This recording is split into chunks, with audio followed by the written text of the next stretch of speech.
Okay, good evening. तो start करते good हैं। इवनिंग। तो इसमें आई थिंक कौन कौन लोग हैं। एक्चुअली बच्चों के एग्जाम चल रहे हैं, जैसे हमारे पास दो तीन बच्चे हैं जो पंजाब यूनिवर्सिटी से एमएससी कर रहे हैं, उनका भी सेमेस्टर एग्जाम चल रहा है। तो हमने एक वीक का लीव तो दिया था, बट अभी कंटिन्यू करेंगे। तो अच्छा, तो इनके अर्पण और शत्रुघ्न के फर्स्ट क्लास ना आप लोग गया। Yes sir. हम्म। तो ये शत्रुघ्न ही है ना, yes Chaurasia. Yes sir. Okay. Good evening sir. हाँ, गुड इवनिंग। तो अभी एक्चुअली हमने 3 क्लास हमारी हो चुकी है, फोर्थ क्लास है आज। तो मैं एक बार बता देता हूँ लिख के।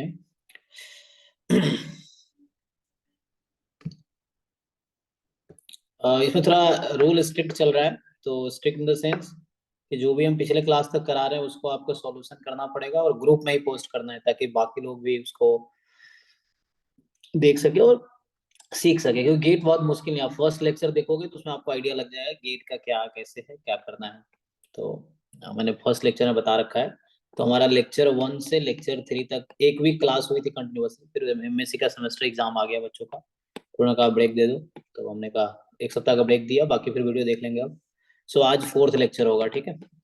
तो इसमें हमने 2005 से 2012 तक, तो ये आपको पता होगा गेट एम ए, पहले गेट एम ए में ही स्टैट्स के क्वेश्चन आते थे। इसमें जो भी प्रोबेबिलिटी इन स्टैट्स के क्वेश्चन है वो हमने डिस्कस किए थे, only probability in stats discuss किए थे, ठीक है। आप लोग ऑलरेडी पता है। और तो अभी हम यहाँ 2012 से कंटिन्यू करेंगे आगे जहाँ तक होगा। लेकिन आपको पता है कि 2019 से गेट का सेपरेट एग्जाम हो गया था ना, 19 से अभी तक 22 तक का हुआ है। तो इसमें फिर हम एक एक क्वेश्चन डिस्कस करेंगे, क्वेश्चन 1 टू क्वेश्चन 65 है ना, सारे डिस्कस करेंगे। अभी बस ये है कि 2018 तक हम सिर्फ स्टैट्स वाले क्वेश्चन डिस्कस कर लेते हैं, एटलीस्ट वो आइडिया स्टैट्स क्या है। फिर इसमें फिर ये फुल पैटर्न, ये जो पैटर्न ये था 19 20 21 22, वही पैटर्न 2023 का भी होगा गेट का। तो और आपको पता ही है कि 30+ स्कोर करने पे आपका रैंक लेस देन 20 होगा, है ना। ये है तो 30 पे रैंक 20 था, इस बार 30 पे। ओके। सो आप अगर 30+ जितना आगे जाओगे रैंक आपका उतना 20 से नीचे आता रहेगा, वो चीज है, ठीक है। तो ये मार्क्स और उसका क्राइटेरिया है कि 30+ मार्क्स पे आपके रैंक 20 बिलो होगा। ये पिछले साल का डेटा है, 2022 का डेटा है, ठीक है। गेट ST 2022 का। ओके। तो अभी क्या करते हैं। तो जैसे जो लोग नए हैं स्पेशली वो, तो आप पहले 3 लेक्चर का वीडियो देखो, उसके स्लाइड्स भी पड़े हैं। अगर नहीं मिलेगा तो किसी को बोलना, या कुलदीप में भेज देंगे वीडियो और लेक्चर तीनों। तो पहले वीडियो कंप्लीट करो और उसमें फिर नोट्स भी है, लेक्चर नोट्स हैं। जो लेक्चर नोट्स हैं वो आप कंप्लीट करो। फिर उस क्वेश्चन को खुद से आप सॉल्व करो, जितने 2005 से 2022 2012 तक के जो भी, एक साल में मुश्किल से 5-10 मैक्सिमम क्वेश्चन, 10 क्वेश्चन एक साल मैक्सिमम होगा। तो बहुत ज्यादा नहीं, ये लेस देन 50 क्वेश्चन होगा, जहां तक मुझे लगता है 50 से कम ही होंगे टोटल मिला के, उससे कम ही होंगे। तो ये है, आप इसको एक एक क्वेश्चन सॉल्व करो, जो डाउट होता है फिर डिस्कस करेंगे, है ना। वैसा है, साथ में मिलकर करेंगे, क्योंकि ऐसा नहीं कि मैं भी सारे क्वेश्चन कर ही दूंगा, बट ये है कि हाँ ट्राई कर सकते हैं। ओके। तो अभी हम स्टार्ट करता हूँ 2000। अच्छा, अभी से पहले डाउट बताओ। तो कुलदीप ने किए होंगे, आपने किए हैं कुलदीप ये इससे पहले के? अगर डाउट है तो बताइए, नहीं किए तो नेक्स्ट क्लास में पूछिए क्या करना है। 49 पे डाउट है, थोड़ा बता दीजिए। ग्राफ तो गया लेकिन वो निकल नहीं पा रहा, एक बार देख लेते हैं। एक मिनट आप। हाँ। 2000 2011। अच्छा, 11 का, ठीक है, ट्राई करते हैं। तो आप लोगों को समझ आ गया ना अर्पण और शत्रुघ्न क्या करना है। हाँ सर। हाँ, आपको यस सर, यस एक सर। एक क्वेश्चन सॉल्व करने हैं और उसको ग्रुप में सॉल्यूशन अपना पोस्ट करना है। सब लोग पोस्ट करते हैं। तो अभी देखो नेक्स्ट क्लास से ऐसा होगा, ताकि एक दूसरे का सॉल्यूशन आप हेल्प ले सकते हो। अगर समझ आ रहा है ठीक है, नहीं तो फिर हम डिस्कस करेंगे, वैसा है। तो मेन है सीखना है, हमें कोशिश करना है कि आप 50+ का टारगेट लेके चलो कि एग्जाम गेट स्टैट्स में 50+ मार्क्स लाने हैं। ऐसा प्रिपरेशन करो, लाइक 2019 से 2022 तक के पेपर में आपकी इतनी एटलीस्ट प्रिपरेशन होनी चाहिए कि इसका अगर मॉक टेस्ट, अगर इसी पेपर का अगर हमने टेस्ट ले लिया तो आपके 50+ मार्क्स कम से कम आए। ऐसे अगर आप तैयारी पहले से कर रखे हो तो 90+ आने चाहिए घर पे बैठ के एटलीस्ट। लेकिन एग्जाम में आपको टारगेट रखना 50+ कम से कम आने चाहिए, मतलब कोशिश करनी है, ठीक है ना। तो क्योंकि एग्जाम का माहौल अलग होता है, घर का माहौल अलग होता है। ठीक है, तो गेट यहाँ से स्टार्ट है। ये PDF मैंने ग्रुप में शेयर किया हुआ है, टोटल इसमें 800-900 पेज हैं। तो पहले तो अच्छा, गेट एग्जाम निकालने के लिए आपको जैम का भी करना पड़ेगा, ठीक है। जैम 2005 से 2022 तक का आपको जैम एमएस का पेपर करना है, क्योंकि बहुत सारे सिलेबस कॉमन है। तो वो कर लोगे तो बेसिक्स अच्छे हो जाएंगे, और ऑलमोस्ट है ना, मतलब ऐसे 100 मार्क्स में से हमने आइडिया लगाया था कि 60-70 नंबर का तो जैम के सिलेबस से ही है ना, इंटरसेक्शन है वैसा। तो सिलेबस के हिसाब से जो हमने एक वीडियो बनाया हुआ है उसका अब देखेंगे। ब्लूप्रिंट है गेट स्टैटिस्टिक्स का पेपर का, 22 के पेपर का, उसके साथ 22 के पेपर का सिलेबस के साथ, गेट का सिलेबस के साथ, कि कितने टॉपिक से कितने मार्क्स के आए हुए हैं। तो उसमें आपको आइडिया लग जाएगा किस टॉपिक से कितने मार्क्स के 22 में आए थे 2022 एग्जाम। ओके, यहाँ से 2005 का गेट मैथमेटिक्स का एग्जाम है। इसमें स्टैट से क्वेश्चन थे तो हमने डिस्कस किए हुए हैं। सो आपको पीडीएफ मिल जाएगा ग्रुप में, आप इसमें ढूंढ ढूंढ के सॉल्व कर लो स्टैट से क्वेश्चन। तो हम 2011 पे आते हैं सीधा।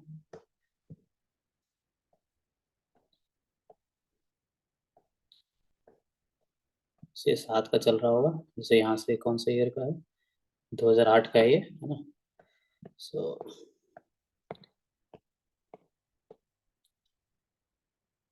2009 का हो गया ये।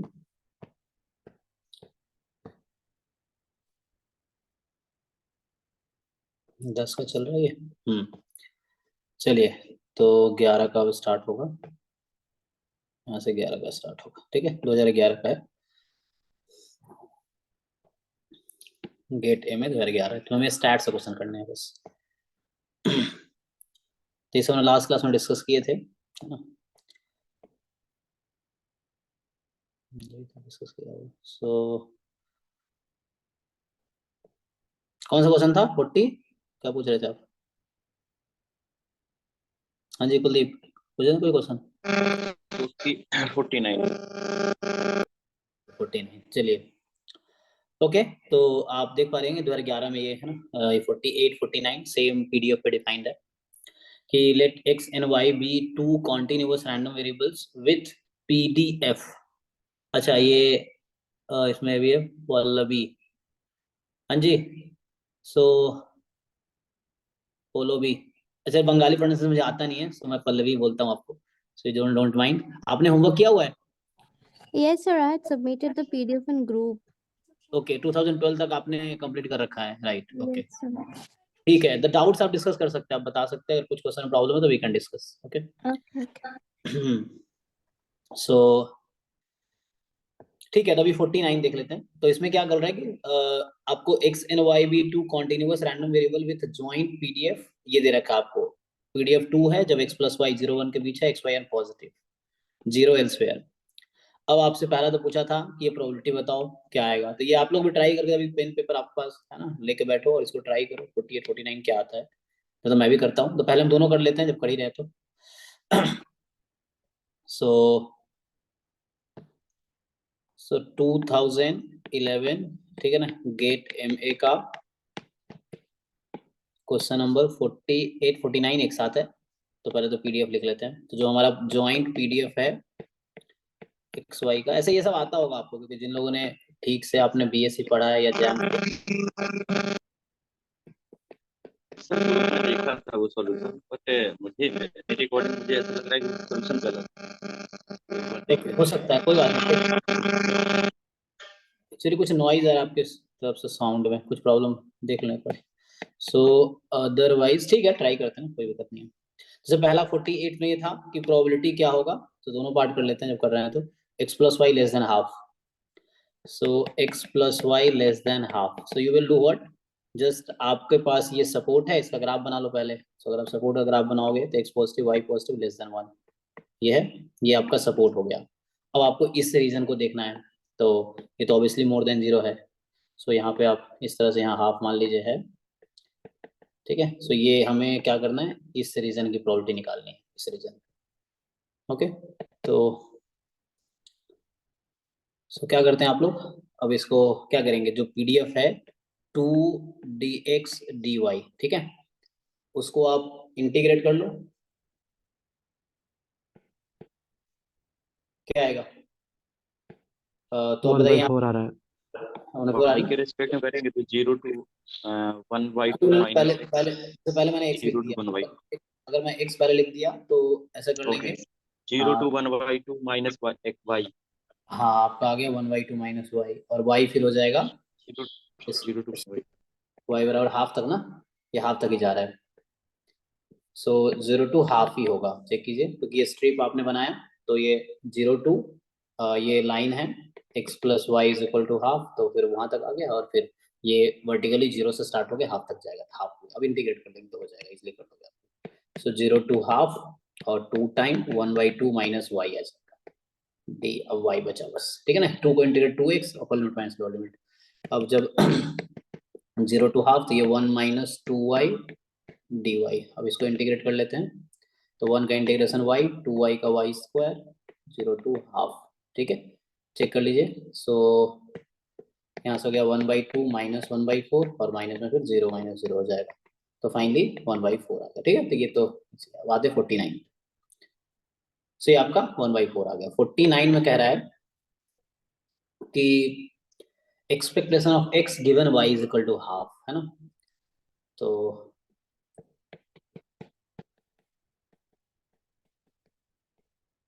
ये चीज है, तो बाय डेफिनेशन पहले आपको क्या करना पड़ेगा, ये निकालने के लिए पहले आपको चाहिए f of x given y का पीडीएफ, ठीक है, ये पहले मुझे मिल जाएगा।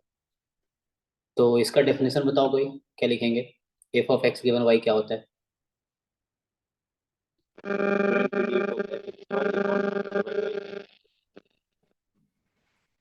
आपके माइक में कुछ प्रॉब्लम है कुलदीप, अगर देखिए कुछ बहुत ज्यादा साउंड आता है, noise. So F Y of Y, so ठीक है, यहाँ तक ये यही होता है ना, ओके। एंड अब क्या करना है, बाद में y को यहाँ हाफ रखना है, पहले आप कैलकुलेट कर लीजिए क्वांटिटी। तो हमें ज्वाइंट तो पता ही है, ज्वाइंट तो 2 था, अब ये मुझे चाहिए पहले, तो ये निकालना पड़ेगा एफ वाई ऑफ वाई। जब एफ वाई ऑफ वाई आप निकाल रहे होंगे, सो आपको ज्वाइंट को इंटीग्रेट करना होगा x के रेस्पेक्ट में, यही ना। सो हमें ज्वाइंट को इंटीग्रेट करना, और हमने सपोर्ट का ग्राफ भी बनाया था, जैसे ये 1 है, इधर भी 1 है, तो ये आपका लाइन है x plus Y equal to 1, तो ये हमारा सपोर्ट है इस ज्वाइंट पीडीएफ का। तो आपको इसको इंटीग्रेट करना है x के रेस्पेक्ट में, तो x की लिमिट आप क्या लेंगे, 0 to, हाँ जी कोई बताओ, x की लिमिट क्या होगी, 0 to 1 minus है ना, 0 to 1 minus हाँ 1 माइनस वाई, क्योंकि x के रेस्पेक्ट कर रहे हैं ना, ठीक है। तो ये आ जाएगा simply 2 time 1 minus Y, okay, मतलब इजी है, मुश्किल नहीं है। अब यहाँ देखना आपको y क्या होगा, सो what is limit of y, y कहाँ से कहाँ तक होगा, y की वैल्यू कहाँ से कहाँ तक होगी, रिकॉर्डिंग पॉइंट। देखो ऐसे नींद आ जाएगी, आप एक्चुअली हमसे अगर बात नहीं करोगे तो आपको नींद आ जाएगी, रात है ना, सो इसलिए बात करते रहो, मुझे पता है सब आपको आता है, सब लोग, क्योंकि यहाँ बच्चा तो कोई है नहीं, हम भी आपके जैसे ही हैं, वो चीजें। सो ओके, सो इसे ये आ जाएगा ना 0 to 1, क्योंकि आप देख पा रहे हैं ये 1 तक जाएगा, 0 to 1, सो यहाँ 0 to 1 हो गया। अब मुझे क्या चाहिए, अब इन्होंने कहा कल तो मैं ये निकाल लिया, अब यहाँ पे डिवाइड करना था 2 टाइम 1 माइनस वाई, तो फाइनली अब मुझे लिखना है F of x given Y, so 2 cancel, so 1 upon 1 minus Y. अब गिवन y है, अब यहाँ मुझे actually F of x given y जो है वो पीडीएफ x का है, जब y गिवन है, यार x इज इंपॉर्टेंट है ना, तो आप x गिवन y निकाल रहे हो, x का पीडीएफ एक्चुअली है, तो यहाँ x का सपोर्ट चाहिए। अब बताओ x कहाँ से कहाँ तक होगा,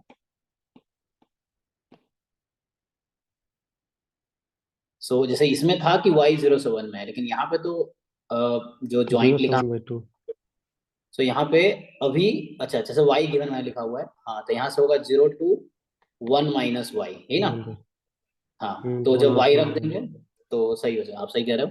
तो जैसे यहाँ पे क्या है कि हमारा जो ये था, देखिए यहाँ x प्लस वाई, ठीक है, तो x भी पॉजिटिव y भी पॉजिटिव है, तो यहाँ से पहले आप y गिवन है तो y को राइट में शिफ्ट कर लो, तो x 1 माइनस वाई से लेस होगा, और x 0 से ज्यादा है, y भी 0 से ज्यादा है, अच्छा y 1 माइनस x से कम होगा, तो हमें क्या चाहिए यहाँ से, x का चाहिए, तो x 1 माइनस वाई, इस तरह से। अब इसने बोला था f of x given y is equal to half, तो चलो y को हाफ रख देते, x गिवन हाफ ऐसे समझ लो, y को हाफ रख दिया, तो 1 अपॉन 1 माइनस हाफ कितना आ गया ये 2, जब x की वैल्यू 0 से हाफ, तो यहाँ से आप सिंपली देख पा रहे होंगे एक्चुअली कि मैं अगर आपसे पूछूं x given y is equal to half का डिस्ट्रीब्यूशन क्या है, यूनिफॉर्म। अब देख रहे होंगे यूनिफॉर्म 0 to हाफ एक्चुअली, क्योंकि 1 है ना, सो यहाँ यूनिफॉर्म 0 to हाफ है। यहाँ बोल सकते यूनिफॉर्म 0 to 1 minus y है। यहाँ देख के आप बता सकते थे। तो सिंपल, अब एक्सपेक्टेशन बताइए, इस डिस्ट्रीब्यूशन का मीन कितना होता है? 1/4 हो जाएगा। a plus b by 2, so 0 plus half upon 2, तो ये आपका 1/4 हो गया। ठीक है, तो इसका आंसर ये है। कोई डाउट है तो बताइए। सो इसमें चेक करते हैं, ऑप्शन है, ठीक है ना। तो इसका ही 1/4 आया था, इसका ही 1/4 ही आया। ओके, नेक्स्ट बताइए। का डाउट है तो, नहीं तो आगे बढ़ेंगे।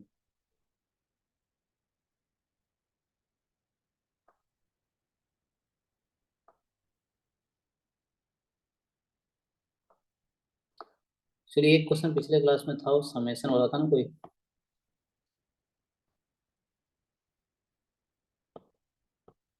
सर ये मर्ज्ड पीडीएफ है पूरा। हाँ, ये पूरा मस्त भी, इसमें जैन 2005 से 2022 प्लस केट 2005 से 2022 पूरा है इसमें। फिर से कैसे कोई ग्रुप में भेजेगा तब मिलेगा मुझे। हाँ हाँ, वो भेजेगा, वो ग्रुप में है ऑलरेडी, वो बस फॉरवर्ड कर देगा दोबारा ग्रुप में। सो कुलदीप भेजेगा, कुलदीप आप ये पीडीएफ वीडियो तीनों और तीनों लेक्चर नोट भेजेंगे। सो चलिए यहाँ से कंटिन्यू करते हैं 2013 से। अब अभी भी आपको डाउट होगा, नेक्स्ट टाइम दोबारा डिस्कस कर सकते हैं। अब 2005 से 12 तक कोई भी डाउट होगा तो कभी भी डाउट डिस्कस कर सकते हैं, कोई दिक्कत नहीं। तो अभी हम यहाँ से डिस्कस करना स्टार्ट करते हैं 2013। सो आपको देखना है कि इसमें गेट जो स्टैट्स का क्वेश्चन कहाँ है। ऐसे मैंने, मुझे जो दिखे होंगे उसको मैंने टिक किए होंगे, ठीक है। सो हमें स्टैट्स का क्वेश्चन, जैसे ये तो सेट थ्योरी का है, टोपोलॉजी का है, सो मैंने ऐसे अपने हिसाब से टिक किए होंगे, ठीक है। ये value of integral, integral calculus का। ओके, चलिए यहाँ से स्टार्ट करते हैं। तो ये कह रहा है कि 11वां क्वेश्चन जो है 2013 एग्जाम का, ठीक है, 2013 का है ये, कि suppose the random variable u has uniform distribution over 0 1, x is -2 log u। तो जिनको थ्योरम याद हो डायरेक्टली बता देंगे। देन डेंसिटी ऑफ दिस क्या होगा? u है ना, एक्सपोनेंशियल हाफ और का स्क्वायर 2। हाँ, का स्क्वायर 2, ये थ्योरम ही है actually. So this has distribution का स्क्वायर 2 या identically distributed exponential with mean 2, with mean 2 या हाँ एक्सपोनेंशियल 1/2। तो इस तरीके से है, तो इसका मीन एक्चुअली ये आएगा, चेक करिए, मीन 2 ये आएगा।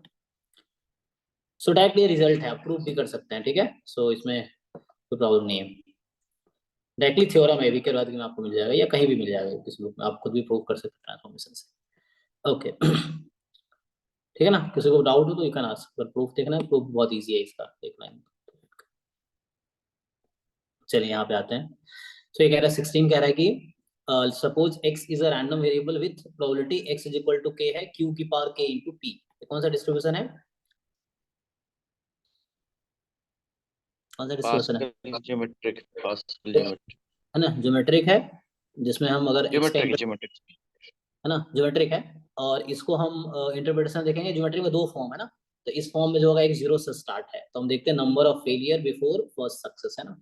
इसका इंटरप्रिटेशन होता है number of failure before first success, है ना। ये 1 से 0 से स्टार्ट है, और यहाँ इस तरह से। दूसरा फॉर्म आपको पता होगा कि लाइक होता है q की पावर x माइनस 1 p। तो इसमें क्या होता है, यहाँ x 1 से स्टार्ट होता है, तो उस केस में इंटरप्रिटेशन होता है number of trials before first success. यहाँ ट्रायल काउंट करते हैं इसमें, और इसमें हम लोग फेलियर काउंट करते हैं।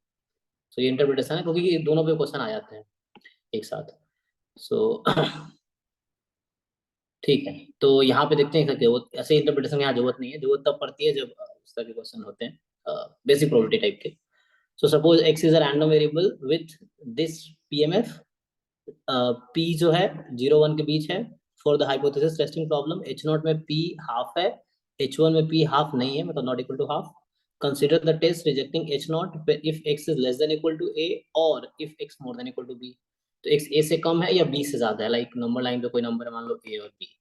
तो आपका ये कह रहा है कि you will reject h0 when x is less then a या x is more then b। तो कह रहा है कि the type 1 error of this set is, actually मुझे लग रहा है प्रोबेबिलिटी पूछ रहा है ये। तो टाइप 1 एरर क्या पूछेगा, प्रोबेबिलिटी पूछेगा उसका। सो क्या होता है formula probability of type 1 error? So ये है ना, 13 क्वेश्चन तो बहुत इजी था, तो यहाँ से मैं लिख देता हूँ 2013 का पेपर कर। Probability of x belongs to omega when it's not is true. सो 2013 में हम पहले क्वेश्चन में डिस्कस किया था शुरू में, कौन सा नंबर था? 11 नंबर था। सो 11 नंबर डिस्कस किया और 16। सो 11 में जस्ट बहुत इजी था, u इज यूनिफॉर्म 0 1, तो पूछा था -2 log u जो कि x था, इसका जस्ट थ्योरम है chi² 2 है ना, और एक्सपोनेंशियल जिसका मीन 2 हो, चीज ठीक है। अब ये 16 है, इसमें क्या है आपके पास कि पीएमएफ दे रखा है q की पावर x p या q की पावर k p, बात भी लिख सकते हैं, k की वैल्यू 0 1 2 डॉट डॉट डॉट। अब आपका h0 में है p is equal to half, h1 में है p is not equal to half. Okay, अब आपसे पूछ रहा है कि reject h0 if and only if x is less than equal to a और x is more than equal to b, ठीक है। सो जहाँ पे a छोटा है b से, ठीक है। अब पूछ रहा है कि यहाँ मिस हुआ टाइप 1 एरर, तो पूछ रहा प्रोबेबिलिटी पूछ रहा है टाइप 1 एरर का, ठीक है। So probability of type 1 error, तो इसका फॉर्मूला होता है प्रोबेबिलिटी ऑफ रिजेक्टिंग h0 है ना, व्हेन h0 इज ट्रू। सो यहाँ पूछना चाह रहे हैं आपसे प्रोबेबिलिटी क्या होगा h0 के रिजेक्ट करने का, तो ये आप लोग इजिली निकाल देंगे, दिस और given h0 is true, h0 में क्या p हाफ, तो ये डिस्ट्रीब्यूशन जो है p हाफ। अब आप ट्राई कीजिए इसको, बताइए, तो उसको अलग अलग कर लो, दोनों डिसजॉइंट सेट है, सो आप अलग अलग कर सकते हैं। p is half plus probability x more than equal to b given p is half. अब आपको ये प्रोबेबिलिटी निकालना है, अब ट्राई कीजिए।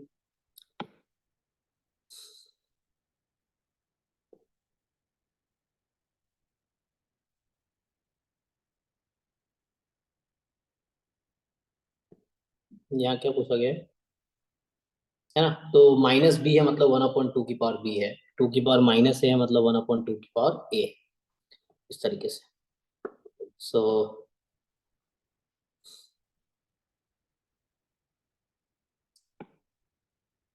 बताओ इस प्रोबेबिलिटी ट्राई करो। सो ए बी क्या है, इसमें कुछ स्पेसिफिक दिया है, पॉजिटिव इंटीजर्स है, पॉजिटिव इंटीजर मतलब 1 2 3 4 इसमें से है ना, जैसे लाइक 1 2 3 कहीं ए आया बाद में बी आया, ऐसा है, इस तरह से है, ठीक है।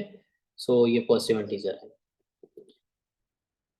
देखो इसमें से अगर तुम्हें प्रॉब्लम हो तो ए कुछ फिक्स कर लो, फॉर एग्जांपल a बराबर 2 ले लो, b बराबर 4 ले लो, तो उससे भी कर सकते हो, कोई प्रॉब्लम नहीं होगी, ठीक है। जब ऐसे आपको कैलकुलेशन में प्रॉब्लम हो रहा हो, यू जस्ट अज्यूम समथिंग है ना, जो कंडीशन है उसके हिसाब से। फॉर एग्जांपल आपको मैं अगर बोल दूं कि चलो a को तुम 2 ले लो और b को तुम 4 ले लो, कोई दिक्कत नहीं, इसके लिए आप कैलकुलेट कर लो, बाद में उसके लिए इसी के लिए ऑप्शन मैच कर देंगे। तो ऐसे एग्जाम में भी कर सकते हैं आप, तो बताइए।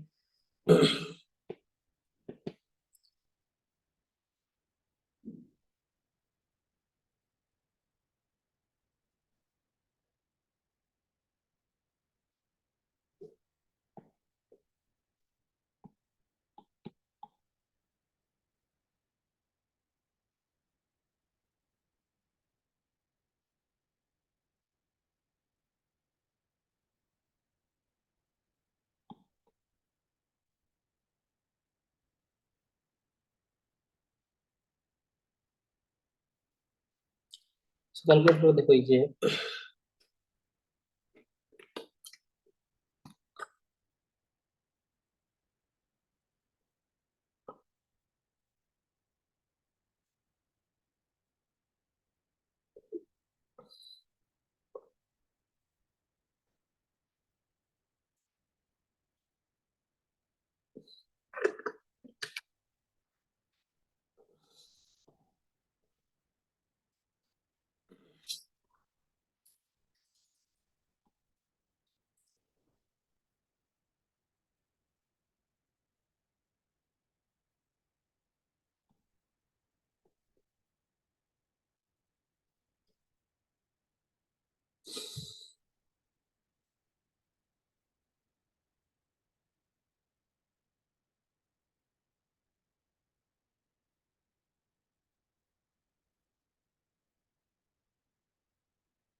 अरे इतना टाइम लगेगा? यस सर अभी देखो या तो तुम लेस देन करके कर लो या मोर देन करके कर लो, जैसे तुम्हारी मर्जी हो।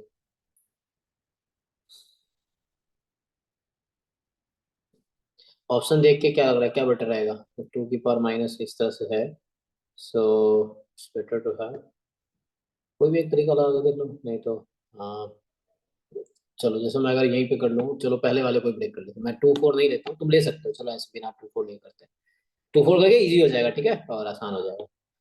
सो इसका मतलब क्या हुआ कि यहाँ पे x की वैल्यू 0 2 है, अगर 1 माइनस कर दो तो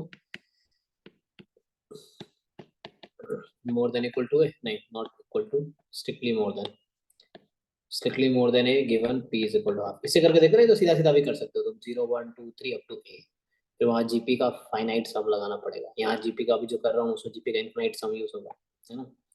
सो प्लस प्रोबेबिलिटी यहाँ पे है x more than equal to p is equal to, अब देखिए सिंपली 1 माइनस, जब आप इसको ओपन कर रहे होंगे तो क्या होगा, पहला टर्म क्या होगा, क्यू, पी तो फिक्स रहता है ना, क्यू की पावर कहाँ से स्टार्ट होगा, a प्लस 1, अगला टर्म होगा p क्यू की power a plus 2, dot dot dot dot चलता रहेगा इनफाइनाइट तक, ओके, प्लस सिमिलरली यहाँ पे p क्यू की पावर b, p क्यू की पावर b प्लस 1, ठीक है, ये सब आप ऑब्वियसली कर पा रहे होंगे। सो अब जस्ट इसको आप इनफाइनाइट जीपी का सम लगा लो, 1 माइनस, अब देखो ये सम क्या आएगा इसमें, ये तो कॉमन लेना, कॉमन लेना नहीं लो तो कोई दिक्कत नहीं है। इनफाइनाइट जीपी का सम क्या होता है, plus A R square and so on, तो क्या होता है इनफाइनाइट जीपी का सम, यूज कीजिए, a by 1 minus r।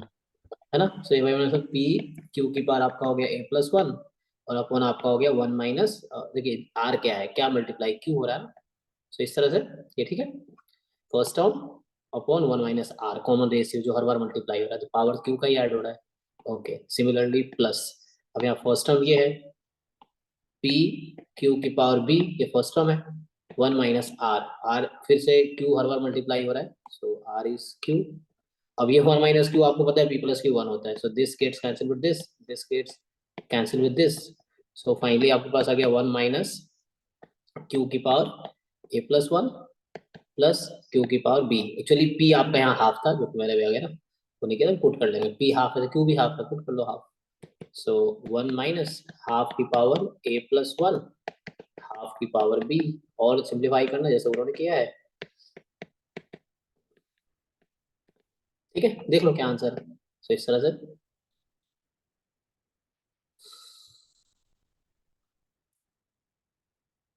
तो इनफाइनाइट सम इसलिए कर दिया कि वो टर्म, वरना फिर वो उसमें बहुत ज्यादा और टर्म, सीधा सीधा सोचते हैं हम जीरो पे, इसको ऐसे सोचते हैं 0 पे 1 पे 2 पे अप टू है पे, तो बहुत सारे टर्म्स आते हैं, तो उसको बचाने के लिए सिर्फ ये हमने कर लिया, देख लो। सो पहले बी वाला टर्म है यहाँ पे, तो 1 माइनस 1 प्लस 2 की पावर माइनस, सो 1 प्लस 2 की पावर माइनस बी, है ना, इस तरह से है। तो 1 में प्लस 2 की power minus b, I think ये वाला ना सी ऑप्शन है, ठीक है ये, अरे हाँ ना बोलो भाई, ठीक है ना, डाउट नहीं है इसमें, ठीक है, चलिए आगे, सो नेक्स्ट नेक्स्ट करें, चलो यहाँ आते हैं, ठीक है, कि फॉर ईच लैम्डा जो कि मोर देन 0 है, x lambda be random variable with exponential density, अच्छा, so x lambda random variable है विथ एक्सपोनेंशियल डेंसिटी, मतलब पीडीएफ ये है, then variance of log x lambda. Let x be a real valued random variable. Which of the following values cannot be attained by ex and ex square respectively? तो easy है. कैसे decide करोगे आप कौन सा ex square value नहीं होगी? How will you decide? Variance find कर लेंगे दोनों। हाँ, वेरिएंस आपको दिख जाएगा, variance more than equal to 0 आना चाहिए। चलो कम से कम तो 0 हो सकता है, तो वेरिएंस निकाल लो यहाँ से, देख लो आप वेरिएंस निकाल के, जिसका वेरिएंस नेगेटिव आ गया वो पॉसिबल नहीं है। ठीक है, वैसे ये कोई दिक्कत नहीं है, देख लो जहाँ कहीं ना कहीं प्रॉब्लम होगी, तो जहाँ प्रॉब्लम होगी वो हो जाएगा। यहाँ प्रॉब्लम होगी 1/3 माइनस 1/4 करेंगे।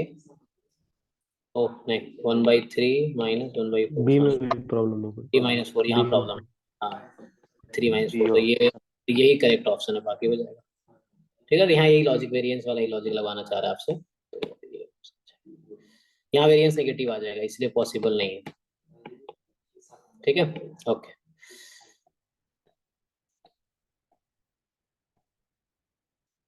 चलिए यहाँ पे क्या है, ये कह रहा है कि which of the following is not an unbiased estimator of mu? कौन सा? जेबी पीडीएफ से, ठीक है, पीडीएफ है ना, यहीं से स्टार्ट। ये आपके पास है कि x1 x2 xn be IID random sample from exponential with mean mu। PDF आपको दे रखा है ये। सो अब पूछ रहा है आपसे कि तो ठीक है ना, इसका अब हर ऑप्शन का मीन निकाल के देख लेंगे ना। जैसे यहाँ से मुझे ई एक्स पता हो गया कि क्या है, म्यू है ना यहाँ से, तो पहले ऑप्शन क्या होगा? बोला कौन सा अनबायस्ड नहीं है, तो पहला तो अनबायस्ड है, तो ये ट्रू स्टेटमेंट है, हमें फॉल्स चुनना है, तो first statement is true. Second statement क्या होगा? सेकंड भी ट्रू है, नहीं, फॉल्स होगा ये, क्योंकि n-1 है नीचे। ओ सॉरी, से स्टार्ट है। हाँ यू आर राइट, ठीक है। सो ये 2 से n तक है ना, तो ये भी ट्रू हो जाएगा, यस। अब ये आपको करके देखना पड़ेगा मिनिमम का। सो आपको आइडिया होगा कि जो मिनिमम है, एक थ्योरम है ना, तो लिखा होगा पहले कि एक्चुअली ऐसा है कि ये पहले भी ये थ्योरम आया है, x1 x2 xn are exponential, मतलब एक्सपोनेंशियल लैम्डा। सो समेशन हो जाता है। हाँ, विथ मीन आपका 1/λ आई बोलो, चलो नॉट IID है, ये आई, यहाँ तो IID है, रहने दो। सो देन जो मिनिमम होगा एक्साइज का, minimum of x1 x2 xn, या इसी को हम बोलते हैं first order statistics, that will be exponential parameters का n लैम्डा, मतलब उसका मीन जो होगा 1/n लैम्डा हो जाएगा, ये होता है, चेक कीजिए। सो यहाँ पे आप देखेंगे, सो क्या होगा, अब आपको आइडिया लग जाएगा इसमें। इसका मीन क्या है? इसका मीन म्यू है, तो ये 1/1 म्यू है, ऐसे लिखना पड़ेगा। तो जब आप फर्स्ट ऑर्डर स्टैट्स का मीन निकाल रहे होंगे, तो वो होगा क्या, 1/n इंटू 1/μ। ये ध्यान रखना है, अक्सर गलती करेंगे, आपको लगेगा n म्यू होगा, n म्यू नहीं होगा, ये होगा, तो ये μ/n आ जाएगा फर्स्ट ऑर्डर स्टैट्स का। n को क्रॉस मल्टीप्लाई कर दीजिए, सो n टाइम x1, ये आपका म्यू आ जाएगा। So this is also true, so ये फॉल्स आएगा, आप चेक कीजिए, ठीक है, ये वाला फॉल्स देगा। तो आपको मैक्स, मतलब ऐसे अगर आपको नहीं है थ्योरम याद है तो भी कर सकते हैं ना, फॉर्मूला लगा के, मतलब फॉर्मूला पता है ना कि like what is the mean of a PDF of first order and nth order order stats, है ना, हमें ये पता है कि फर्स्ट ऑर्डर स्टैट्स का पीडीएफ क्या है, nth ऑर्डर स्टैटिस्टिक्स का पीडीएफ क्या है, फिर उसको यूज करके मीन निकालो। तो अगर तीनों ट्रू हो गया तो फॉल्स हो जाएगा। आप इसको चेक कीजिएगा, ठीक है, ये कहीं डाउट है तो बताओ इसमें, ठीक है। यस। क्योंकि यहाँ 1/μ, ये थ्योरम ध्यान रखना होगा, क्योंकि तो बच्चे क्या गलती करते हैं, म्यू है तो n म्यू नहीं होता है, तो चेक करना पड़ेगा। सो मीन के तो याद रखना, वरना अक्सर फॉर्म प्रॉब्लम होता है। ओके, अगर लैम्डा आई होता तो यहाँ समेशन लैम्डा आई डिनोमिनेटर में हो जाता। हाँ, वो याद रहेगा तो कोई कंफ्यूजन नहीं है। हाँ, सो ठीक है। अब नेक्स्ट क्या बोल रहा है कि consider the problem of estimating mu, the mean square error of the estimator this is. अब आप ये निकाल सकते हो, मीन स्क्वायर एरर का फॉर्मूला होता है जो मीन स्क्वायर एरर है ना, सो इसका जो फॉर्मूला होता है क्या होता है, मीन्स मान लो टी एस्टिमेटर है पैरामीटर म्यू का। So what is formula of mean square,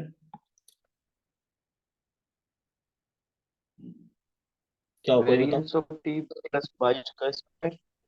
अच्छा वो तो आपका वो है, एक डेफिनेशन क्या है, सो डेफिनेशन है, ठीक है वो सही है आपका, टी माइनस म्यू। थीटा का हाँ दिस थिंग। सो अगर भाई म्यू अगर मान लो टी अनबायस्ड एस्टिमेटर है म्यू का, है ना, so like T of T हो जाता तो यही वेरिएंस हो जाता है ना। हम्म तो mu in the sense mu यहाँ पैरामीटर है, इसलिए मैं म्यू लिखा हूँ यहाँ, क्या पैरामीटर है, म्यू है ना, इसीलिए हाँ। सो अगर ये अनबायस्ड एस्टिमेटर होता तो वेरिएंस हो जाएगा, अगर ये टी अनबायस्ड एस्टिमेटर हुआ तो वेरिएंस हो जाएगा, अदरवाइज नहीं होगा। तो यही इक्वल है जो बता रहे थे Kuldeep, variance of T plus bias of T का होल स्क्वायर, है ना, ये होता है। ये आप ऐसे लिख सकते हैं, वेरिएंस ऑफ टी प्लस बायस क्या होता है, expectation of T minus mu. ये तो ब्रैकेट में बाहर लिखो, कोई दिक्कत नहीं है, होल स्क्वायर। या इसको आप और भी देखेंगे तो ये इसका मतलब क्या होता है, expectation of T minus E T, ये होता है ना डेफिनेशन। सो ऐसे भी लिख सकते हैं आप, दिस स्क्वायर एंड ये तो expectation of T minus mu इस पूरे का स्क्वायर, ठीक है, यहाँ स्क्वायर यहाँ है। तो इस तरह से है, कोई भी आप याद रखो। अब आपको ये कैलकुलेट करना है, मीन निकालना मुश्किल नहीं है।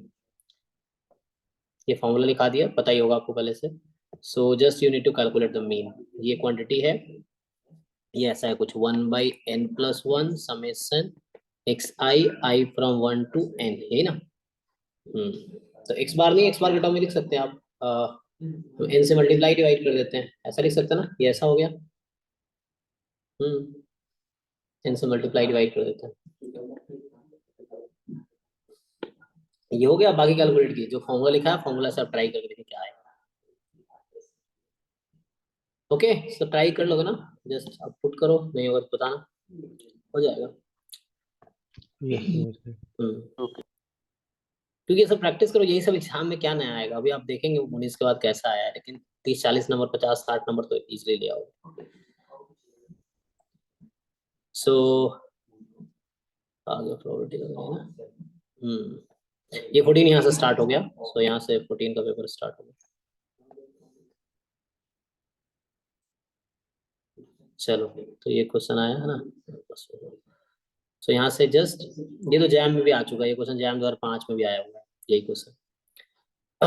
ओके ये कह रहा है कि if x1 x2 be random sample of size 2 from normal 0 1, तो बोल रहा है कि इसका डिस्ट्रीब्यूशन क्या होगा, और बताइए।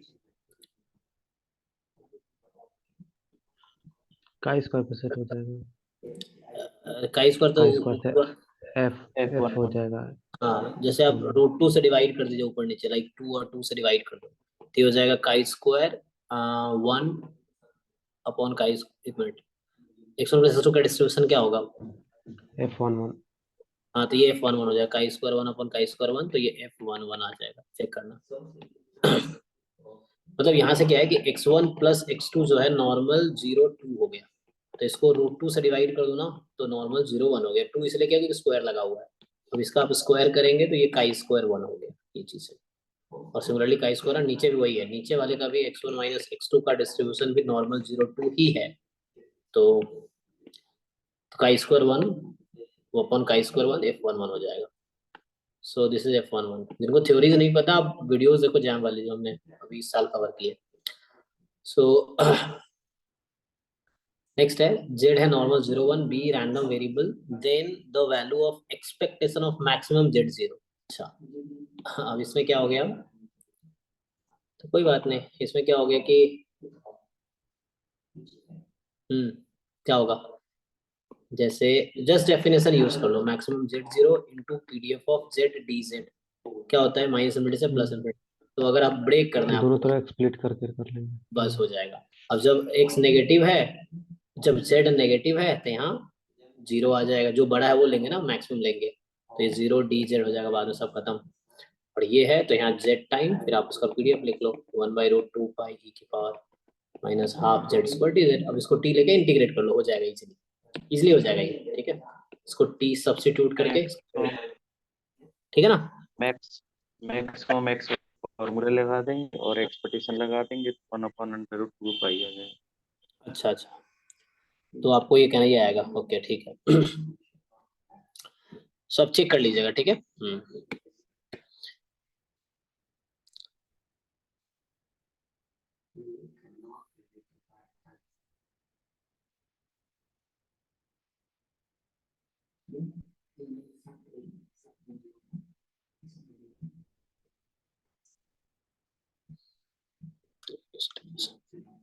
ठीक है, ये आया।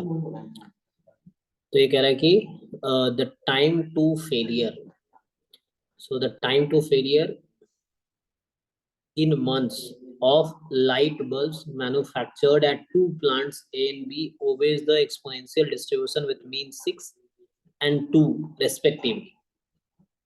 मतलब प्लांट ए पे जो टाइम ऑफ फेलियर है वो है एक्सपोनेंशियल विथ मीन 6, मतलब ऐसा लिख लो, और प्लांट बी पे एक्सपोनेंशियल विथ मीन 2.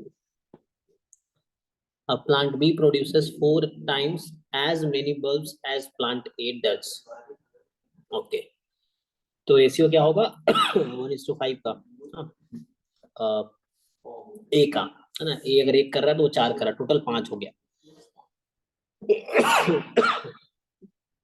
तो ठीक है ना, plant b produces 4 time as many bulbs as plant a does. तो प्लांट ए अगर 1 बनाता है तो 4 बना रहा है, टोटल 5 बन रहे हैं। तो एक प्लांट ए बनाएगा तो 4, वो टोटल 5 है। तो प्रोबेबिलिटी पूछेगा क्या है, तो 1/5 है ए का। बी का क्या है, 4/5 है। तो वो कंडीशनल बेस थ्योरम। हाँ, so bulbs from these plants are indistinguishable, मतलब identical है। So they are mixed and sold together. The given that the bulb purchased at random is working after 12 months. जो 12 महीने तक काम कर रहा है, एक बल्ब आपने सेलेक्ट किया एट रैंडम, और क्या मिला वो कि 12 महीने से ज्यादा चल रहा है, ये गिवन है। सो द प्रोबेबिलिटी दैट, मतलब बेस थ्योरम हो गया ना, बेस थ्योरम। E1 ले लो कि प्लांट ए से आया, E2 ले लो प्लांट बी से आया, और गिवन होता है ना, अगर मैं 12th क्लास वाला नोटेशन यूज करूं तो ए इवेंट गिवन होता है। गिवन ये है कि chosen bulb works more than 12 hours. अब ये है ही, सो निकालो, प्रोबेबिलिटी ऑफ निकालना है ए गिवन, मतलब ए ये वाला ए नहीं, मतलब सॉरी ये वाला ए है, मतलब यहाँ पे मैंने, तो मैं थोड़ा सा ये ए को ई बोल देता हूँ ताकि कंफ्यूजन ना हो। सो प्रोबेबिलिटी ऑफ ए का मतलब मेरा ये था E1 से, E1 गिवन ई, ऐसा। तो बेस थ्योरम लगाना, आपको ट्राई करो, इसको हो जाए, कर लोगे आप लोग, नहीं तो नेक्स्ट क्लास में पूछो दोबारा। जस्ट अप्लाई बेस थ्योरम, उसका फॉर्मूला। नेक्स्ट है कि कह रहा है कि let x Y be continuous random variable with joint PDF this, so value of expectation x given y, इसको अलग अलग कर लो, देख लो। E x plus e y, शायद इससे करके हो जाए, या जैसे भी समझ आ रहा है, पीडीएफ में जॉइंट पीडीएफ है। जब एक्स लेस देन वाई है तो ऐसा है, जब एक्स मोर देन वाई तो ऐसा है।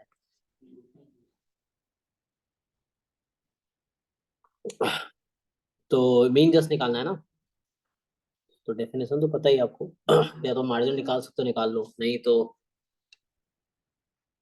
डोंट फाइव मार्जिन डायरेक्टली कर सकते हो। इसको अगर और सोचो,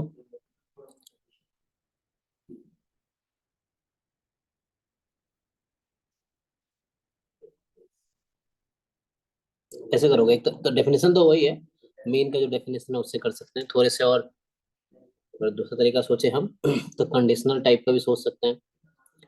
ई ऑफ एक्स है ना, ई एक्स का इक्वल होता है ना, e of x given y, तो उस तरह से भी निकाल, अगर चाहे तो निकाल सकते हैं।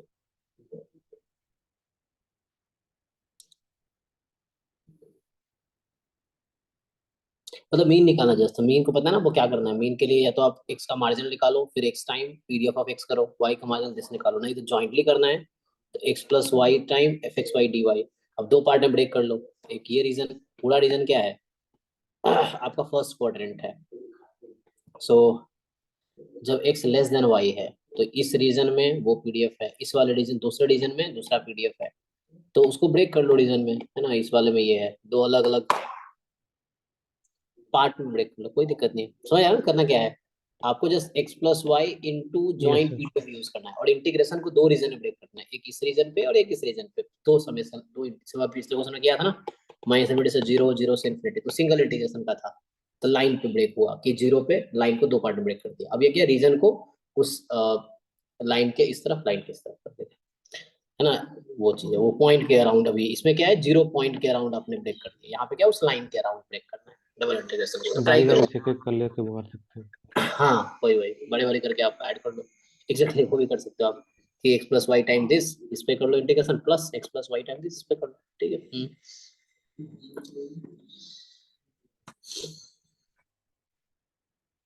ओके 43 कह रहा है कि suppose that x is a population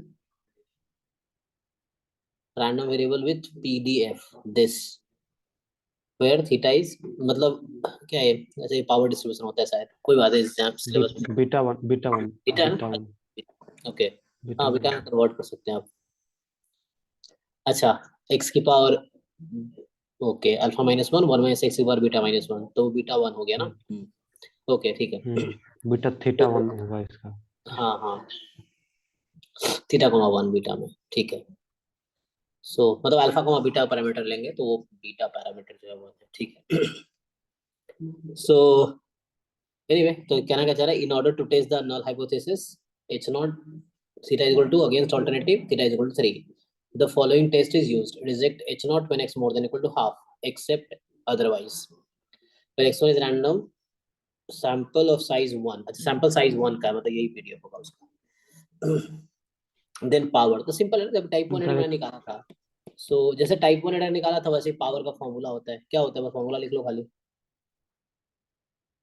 इसका होता है rejecting h not when h1 is, बस हो गया, इससे कर लो। सो रिजेक्टिंग, तो ये h1 ट्रू हो तो थीटा 3 लेना है, और देख लो इसकी प्रॉपर्टी कितना आसान सा है ना, मतलब x1 more than equal to half given direct theta, formula use. हाँ डायरेक्ट फॉर्मूला से, तो इससे आ जाएगा ये निकालना। 44 करें, suppose that x1 is to x in a random sample of size n found from population with pdf this, so ये pdf आपको दे दिया। ओके अब आपसे कह रहा है कि ये शायद गामा में ब्रेक हो जाएगा, है ना, गामा 1 माइनस 2 माइनस 1 इस तरह से कुछ, ओके। सो एमएल निकालना, एमएल तो पता ही आप लोगों को क्या करना है, लाइक्लीहुड फंक्शन निकालने हैं और इसको मैक्सिमाइज कर देना है, ये पैरामीटर से फ्री है इसका सपोर्ट, कोई टेंशन है नहीं। लाइक्लीहुड निकाल लो, चाहो तो लॉग ले लो, जरूरत पड़े तो डिफरेंशिएट करके जीरो पुट कर दो, क्रिटिकल पॉइंट आ जाएगी, ठीक है ना, इस फंक्शन को मैक्सिमाइज करना है।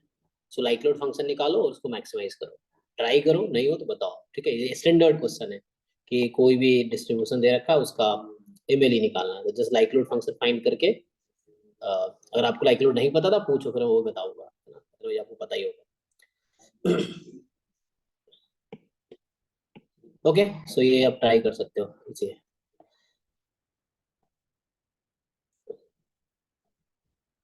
चलिए 14 में भी बहुत ज्यादा क्वेश्चन नहीं आते थे पहले, बहुत कम आते थे, तो 4-5 मैक्सिमम 4-5 होंगे, 10 से ज्यादा होंगे। सो नेक्स्ट ये 15 का पेपर है ना, ये 2015 गेट का है, ये लिखा था ना, अच्छा। सो ये 14 का आंसर की तो ऑब्वियसली ये 15 का होगा।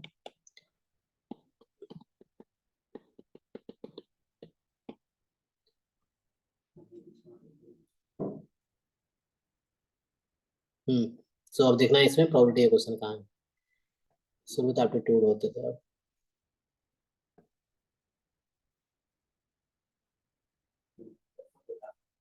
ओके यहाँ से स्टार्ट है, देखो अगर एक्स जो है बी है, अब ये बी क्या है, बाइनोमियल, तो इनको लिखना चाहिए, यस बाइनोमियल ही। इंट्रोडक्शन ऐसा दिया नहीं है ना, बाइनोमियल होगा, लेकिन ये वहां दिया होगा आपको, यहाँ नहीं है, एग्जाम में होगा, फर्स्ट पेज पे बता रखा होगा कि सो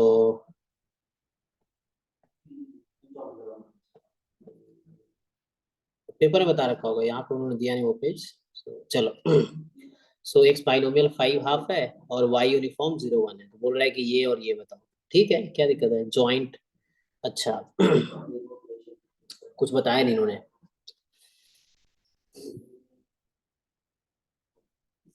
ये भी जस्ट इजी ऐसे कंडीशन देख के उसके बाद लगा लेंगे दोनों का डिस्ट्रीब्यूशन। अच्छा इसे इससे y जो हमेशा होगा 1 से ऊपर जाएगा नहीं। फिर उसके बाद जितना x बचेगा उतना होगा। x0 1 2 ले सकता है ना, ये ना। तो और y की वैल्यू 0 से 1 में हो सकती है। सो x जब 0 है तो y 0 से 2 में होगा, कुछ भी हो सकता है। और x जब 1 है तो y की वैल्यू क्या होगी? वही है कि 0 से 1 लेंगे नहीं, क्योंकि y ऑलरेडी 0 से 1, अरे 0 से 2 नहीं ले सकते। तो यहाँ मुझे 0 से 1 में रखना पड़ेगा। तो यहाँ 0 से 1 में होगा हम्म क्या? तो x 0 हो ही नहीं सकता। अच्छा 0 से 1 हम्म में रखना पड़ेगा ताकि ये ऐसा हो। तो ये सेटिस्फाई कर रहा है ना कंडीशन को। पहले न्यूमरेटर के लिए सोच रहा हूँ। जब लेस x, देन हो कोई दिक्कत नहीं। अब यहाँ पे 1 है तो सम 2 से कम होना चाहिए। सो टर्म 2 से कम कब होगा? 0 से 1 लेना पड़ेगा, यहाँ भी चलेगा। और x अगर 2 हो गया तो y की वैल्यू क्या होगी? कुछ भी नहीं, तो ये एम्प्टी सेट हो जाएगा। अब नहीं ले सकते, एम्प्टी हो जाए। तो ये एम्प्टी सेट हो जाएगा है ना, तो इंटरसेक्शन ही तो है, तो इसमें प्रोबेबिलिटी 0 हो जाएगी। अब बस दो केस को कैलकुलेट करना होगा। हाँ, और हालांकि एक डिस्क्रीट है, एक कॉन्टिन्यूअस है, तो तुम अलग अलग कर सकते हो उसको। जस्ट यू ब्रेक इट, सो इसको अलग अलग प्रोबेबिलिटी निकाल के मल्टीप्लाई कर दिस। दोनों को इंडिपेंडेंट मान सकते हैं ना, हाँ मतलब डिस्क्रीट। इसके डिस्ट्रीब्यूशन इंडिपेंडेंट मान सकते हैं। सो इस तरीके से हो जाएगा। अच्छा इसमें आंसर भी यहाँ दे रखा है, आप निकालोगे पता चल जाएगा। रेशियो है ना, तो 6 आंसर आएगा इसका। यहाँ आंसर लिख रखा है इन्होंने। ठीक है, तो ट्राई करके देखना। Probability this into probability this, probability this into probability this. ऐसे ये तो 0 हो जाएगा यहाँ पे खत्म। फिर ऐसे ही डिनोमिनेटर का केस है, इसमें भी कर सकते हो। ये तो 1 माइनस करके कर लो तो इजी रहेगा। ठीक है ना, ये हो जाएगा लेस देन हाफ, तो उससे हो जाएगा। ट्राई करके देखो, हो जाएगा। ठीक है, आइडिया समझ आया होगा आपको, नहीं तो नेक्स्ट क्लास में दोबारा पूछना। अब ये है कि let x be random variable having CDF this. तो इस तरह क्वेश्चन इजी होते हैं, आपको पता होगा इसको हम सीडीएफ के टर्म में क्या लिख सकते हैं। सीडीएफ दिया ना मुझे, तो बताओ कोई इसको सीडीएफ के टर्म में क्या लिख सकते हैं हम लोग? कैसे लिखते हो? हाँ जी, f(4) माइनस f(2). हाँ f(2) माइनस हो जाएगा, क्योंकि घटाना है, आपको हटाना है 2 को। हम्म 2 को हटाना नहीं है, 2 से पहले वाला हटाना है, तो हम्म इसलिए ऐसे। तो ये हो गया 4 माइनस, देख लो 4 की लेफ्ट हैंड लिमिट तो इधर ही होगी। 4 तो इधर ही है ना, तो लेफ्ट हैंड लिमिट भी 4 माइनस मतलब 4 के बहुत क्लोज है बाई लेफ्ट साइड, तो बहुत क्लोज है लेफ्ट, 3.99 टाइप का। सो स्टिल यही होगा। तो 1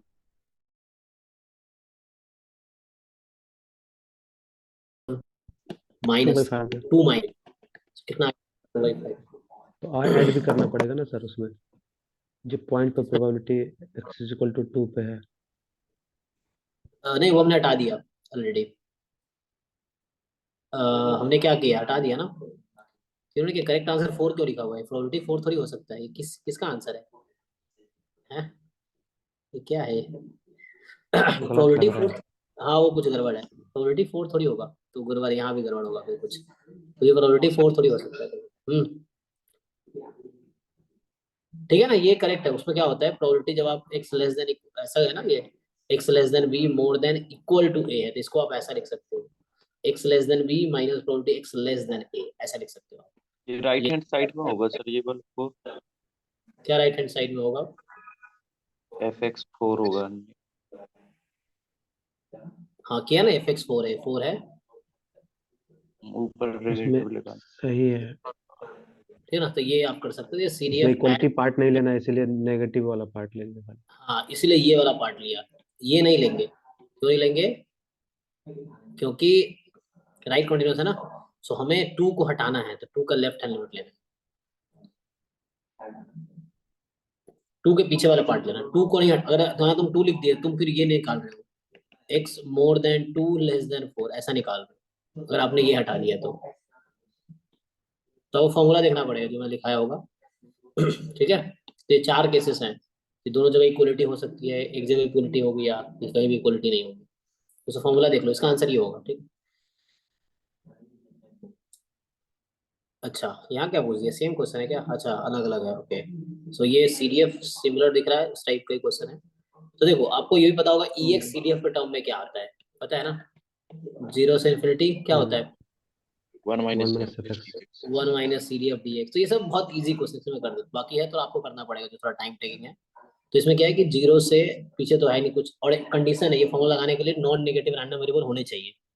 तो यहाँ जब आप ब्रेक करेंगे 0 से 1, फिर करेंगे आप 1 से 2, फिर आप करेंगे 2 से 11/3, फिर करेंगे आप 11/3 से इन्फिनिटी। यहाँ हो जाएगा 1 माइनस 1/4 dx, यहाँ हो जाएगा 1 माइनस 1/3 dx, यहाँ हो जाएगा 1 माइनस 1/2 dx, यहाँ हो जाएगा 1 माइनस 1 dx। तो 0 हो गया।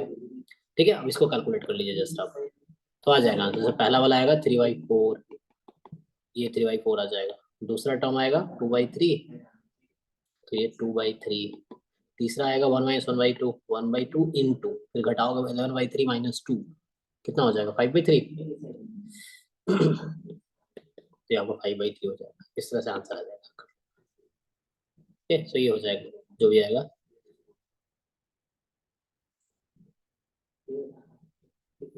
है ना, ये चेक कर लो कितना होगा। सो हो जाएगा। 17/12 तो वो हो गया, और ये हो गया 5/6। सो 10/12 कर दो, 27/12 हो गया। ठीक है, ऐसा कुछ देख लो। हाँ 12 कितना हो जाएगा? 12 × 24 30। आ रहा है 2.25। अच्छा यहाँ करेक्ट आंसर है मतलब। तो यहाँ तो पक्का गलत है, प्रोबेबिलिटी 4 तो हो ही नहीं सकता ना, इन्होंने कुछ गड़बड़ किया है। अच्छा ये 0.4 तो नहीं आता? अच्छा वही है ना। ओ तो ये 0.4 का, इसको उसने 4 लिख दिया है, ठीक है ना? तो भैया ठीक है, ये 4/10। हाँ तो ये 0.4, इसको उसने 4 गलती से लिख दिया, ठीक है। यहाँ भी है ना, उस तरह से देख लेना बस। ओके 2.25 यहाँ आंसर दे रखा है। चलिए यहाँ पे है, in an experiment a fair die is rolled until 2 6s are obtained in succession. लगातार 2 बार 6 आ गया, तब तक तुम फेंकते रहोगे कॉइन को, मतलब डाई को, sorry. And the probability that the experiment will end in 5th trial. 5th trial. So कौन सा डिस्ट्रीब्यूशन यूज करोगे तुम? नेगेटिव बनेगा। नहीं ज्योमेट्रिक, हाँ geometric is special case of negative value, that is fine. Pascal geometric लगेगा। हाँ pascal geometry. अच्छा हाँ जस्ट ज्योमेट्रिक, हाँ ठीक है, जो भी है।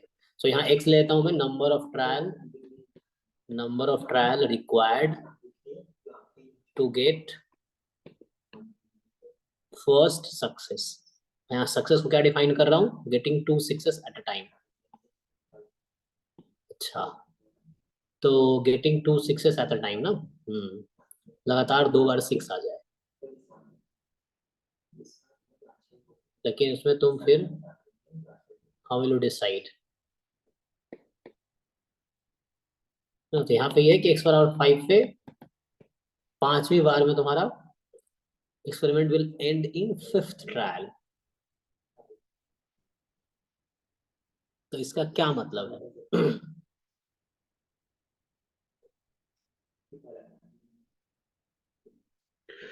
एक्चुअली अगर ये बोल रहा था probability of experiment will end of the fifth trial के पहले हमको एटलीस्ट एक तो मतलब सक्सेस होना ही चाहिए, नहीं और नहीं, 5th पे एक देना। इसमें बोला है कि 2 6s are in succession. Succession का मतलब हो गया लगातार। हाँ हाँ लगातार। हम्म तो इसमें आपका है कि experiment a fair die is rolled until 2 success are obtained in succession. तो उससे पहले कुछ भी आ जाए कोई टेंशन नहीं है, लेकिन ध्यान ये 4th और रखना है 5th पे आना चाहिए। 2 बार 6 नहीं आना चाहिए। हाँ मतलब 2 बार 6 लगातार नहीं आना चाहिए, एक बार चलेगा। तो एंड इन 5th ट्रायल, देखो 5th ट्रायल का मतलब ये हो गया कि मैं अगर ऐसे लिखूं तो एक ट्रायल लिख देता हूँ, पहला बॉक्स, पहला ट्रायल, दूसरा, तीसरा, चौथा, पांचवा। तो ये तो इन्होंने क्या किया, फिक्स कर दिया इन्होंने कि ये दोनों 6 है, फिक्स कर दिया, उसमें कोई डाउट नहीं है, ठीक है। क्योंकि इसने कहा कि 5th ट्रायल पे तुम्हारा प्रोसेस एंड हो जा रहा है। अब यहाँ पे क्या ध्यान, बस कोई दिक्कत, ज्यादा 3 ही तो केस हम ऐसे भी मैनुअली कर सकते हैं बिना डिस्ट्रीब्यूशन यूज किए भी। मैनुअली सोच सकते हैं।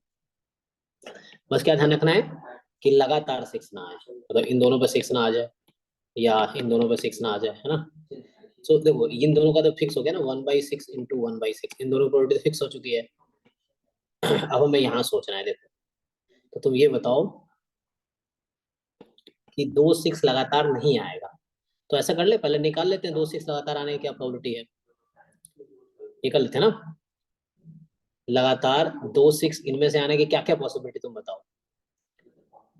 6 6 समथिंग, ऐसा हो सकता है, समथिंग 6 6, या ये दोनों है, और कुछ है। अच्छा इसको भी तो इंक्लूड करना पड़ेगा तुम्हें कि यहाँ भी 6 ना आ जाए। फॉर एग्जाम्पल समथिंग समथिंग 6 आ गया, तो ये भी तो क्या केस है। सोचो अगर समथिंग समथिंग 6 आ गया तो डबल 6 तो यही हो गया ना, यही स्टॉप हो जाएगा गेम। गेम कब स्टॉप हो रहा है, 5th ट्रायल पे। तो पांचवा चौथा पे तो दिया है 6 पक्का है, लेकिन थर्ड पे अगर 6 आ गया तो चौथे ट्रायल पे गेम स्टॉप हो जाएगा। तो हमें 5th ट्रायल पे स्टॉप करना है, तो ये केस भी नहीं होना चाहिए, ये भी नहीं होना चाहिए, ये भी नहीं होना चाहिए। और देख लो और कोई पॉसिबिलिटी है। मैं देख रहा हूँ कि गेम 5th ट्रायल से पहले स्टॉप हो जाएगा, इसके क्या चांसेस है, मैं क्या पॉसिबिलिटी ये ढूंढ रहा हूँ। तो ये एक पॉसिबिलिटी, अगर पहला दूसरा, ये पहले 3 ट्रायल का सोच रहा हूँ मैं, ऐसा हो जाए। तुम अगर सोच रहे हो तो ऐसे सोचो, तो यहाँ 2 बार 6 पूरा हो गया, तो जहां 2 बार 6 पूरा होगा गेम वहीं खत्म हो गया, यहाँ गेम खत्म हो जाएगा, यहाँ गेम खत्म हो जाएगा, यही गेम खत्म हो जाएगा, तो यहाँ तक जाएगा ही नहीं गेम। ठीक है, तो हमें क्या करना है, इन केसेस की प्रोबेबिलिटी निकाल के घटा देनी है, इसकी, इसकी और इसकी निकाल के घटा देनी है प्रोबेबिलिटी। तो देख लो इसकी क्या होगी तुम बताओ। 1/6 1/6, और यहाँ पे फ्री है, कुछ भी आ सकता है 6 को छोड़ के। 5/6, फिर 1/6 1/6 ये हो गया। फिर इसकी क्या होगी, वैसे ही यहाँ कुछ भी आ सकती है, 5/6 1/6 1/6 1/6 1/6, यहाँ पे क्या होगी, कुछ भी आ सकती है, 5/6 5/6, बस 6 नहीं आनी चाहिए। 1/6 1/6 ये वो केसेस हैं जो इसके कॉम्प्लीमेंट का है। ठीक है, तो हमने वो केसेस निकाल लिए, अब 1 माइनस कर देंगे इस, बताओ कितना आएगा। तो यार तुम्हारा 1/6 की पावर 4 इंटू 5/6, यही यहाँ भी है, इसके 2 केस है। और यहाँ 5/6 का स्क्वायर इंटू 1/6 की पावर 3।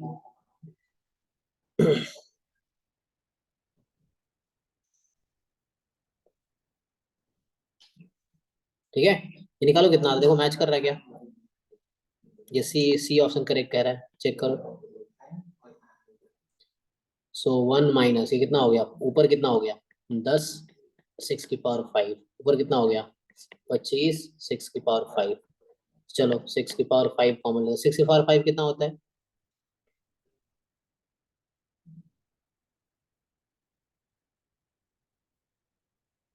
बहुत ज्यादा नहीं हो जाएगा, चेक करो।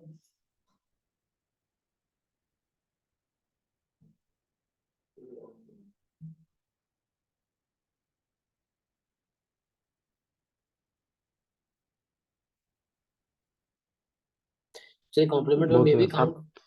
अच्छा तो पता है इसमें क्या प्रॉब्लम हो रहा है, इसमें ये भी मैं काउंट कर रहा हूँ कि गेम अगर छठे उस पर स्टॉप हुआ तो 7वें पे 8वें पे 9वें पे मैं वो भी काउंट कर ले रहा हूँ।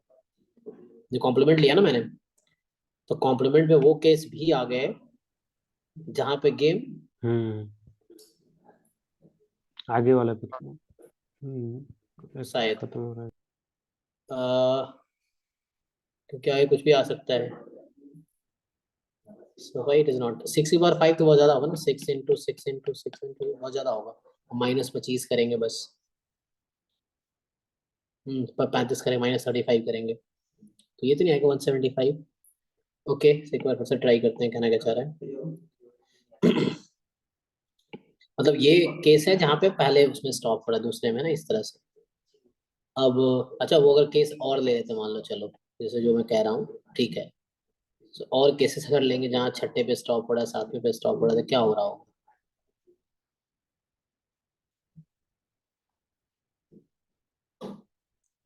ओके, सो पहले पे कुछ भी आ जाए, दूसरे पे कुछ भी, तीसरे पे कुछ भी, चौथे पे कुछ भी, 5वें पे 6 आ गया और छठे पे 6 आ गया, एक ये पॉसिबिलिटी है ना, तो यहाँ स्टॉप हो जाएगा गेम, फिर ऐसे ही बढ़ाते जाएंगे। ओके, कितने लोग, फिर तो बहुत ज्यादा हो जाएगा ये भी। सो दूसरा तरीका ढूंढना पड़ेगा, क्योंकि ऐसे घटाएंगे तो बहुत ज्यादा केसेस बनेंगे। ओके,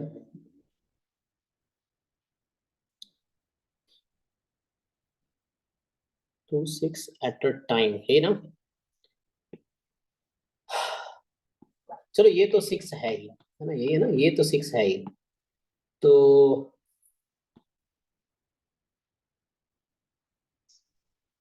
थर्ड पे 6 नहीं आना चाहिए, एक तो पहले कंडीशन होगा।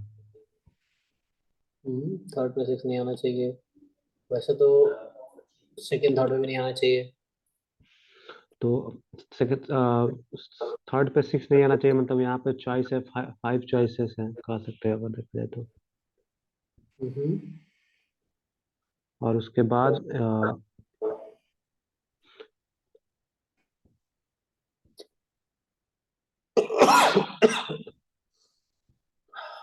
हम्म। अच्छा कोई नहीं, इसको नेक्स्ट क्लास में सोच के आता हूँ, टाइम किल हो रहा है। तो आप भी ट्राई करके आना, मैं भी ट्राई करके आता हूँ आंसर क्या आएगा, क्योंकि ओके फिर टाइम ज्यादा लगेगा। हाँ ट्राई करना, अभी मैं देखता हूँ। सो ये है, मैं एक बार ट्राई कर लूंगा नेक्स्ट क्लास से पहले, ये क्वेश्चन नंबर लिख लेता हूँ। सो this is question number 21, gauge है 15, गेज है 15। ओके ठीक है, नेक्स्ट क्लास में देखेंगे, और यहाँ पे दिए भी है ना सिलेबस। सो 21 22 ये सब ये स्टैट्स का ही है।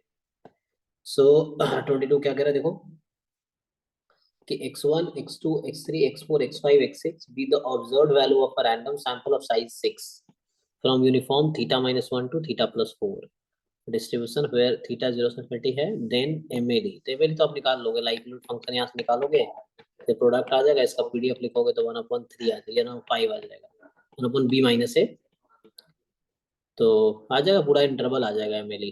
और उस इंटरवल के हिसाब से देख लेना इंटरवल में कौन कौन है, जो इंटरवल में लाई करेगा वो हो जाएगा, क्योंकि कांस्टेंट हो जाएगा ना, लाइक्लीहुड फंक्शन यहाँ कांस्टेंट हो जाएगा। सो लाइक्लीहुड फंक्शन अगर कांस्टेंट हो गया, सो ठीक है, so if likelihood function is a constant, then वो पूरा इंटरवल एम आ जाएगा। यहाँ से देख लेना क्या होगा।